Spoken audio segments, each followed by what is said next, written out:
Roberto, congratulations. The kind of afternoon managers dream of. Well, I thought it was a really strong performance. Yeah, you're always a little bit worried how you're going to react after an international break, and I think it was very pleasing the way that we got a really fast tempo on the ball.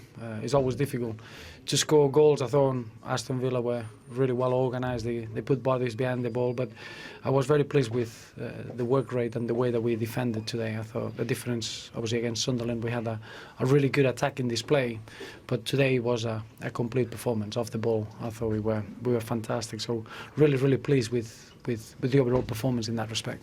Let's pick out some individual performances. First, Romelu Lukaku, 50 Premier League goals now.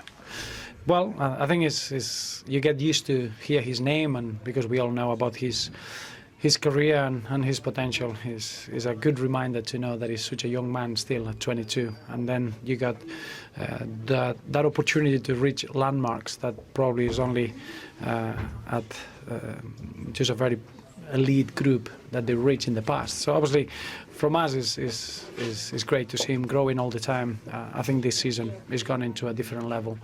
But to be able to cope with that sort of responsibility, everyone knew that he could break that or reach that landmark, and nothing affected him. He scored 2 goals. I thought he led the line really well. He worked extremely hard, and I think we were such an unselfish team in front of goal, which is important. Clearly, he deserves a lot of credit for what we did today off the ball as well. 2 goals as well for Ross Barkley. Where is he in terms of his development? Well, I think Ross has been very consistent. I think the previous campaign, playing in Europe and having to cope with a completely different type of season, I thought it was a perfect period for him to experiment. The difference is that as a player in those moments, you can find excuses or blame other aspects, or you want to look at yourself and use the period as a perfect challenge to develop. And I think this season is coming into his proper mature best. He's been very consistent. I think he's got a very important role, but you see him enjoying his football, and to play the amount of football that he's played in the last 7 days and the level that he did today is remarkable. But I think it would be very unfair just to highlight certain individuals. I thought the real key today was the tempo that we got in training. I think the competition for places, even the players that they are not in the squad, they've got a massive say in the level that we reached today, and that for a manager is very pleasing. You don't want to highlight individuals. Can I mention another one? Deulofeu seems to be enjoying his football more than ever. But I think we knew that he was coming back into an environment where he's very much understood, and from that point on, he's just taken responsibility from day one.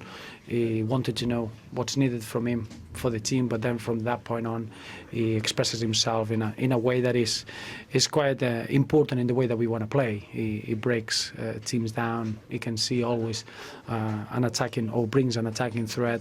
But I think today, if you look at the work rate and what he did off the ball, it was very impressive. Again, it's on the lines of what the team needs, and it's very impressive to see such a young player taking that responsibility. One final question, Roberto. You've got a favourable run of fixtures now. Where can Everton go?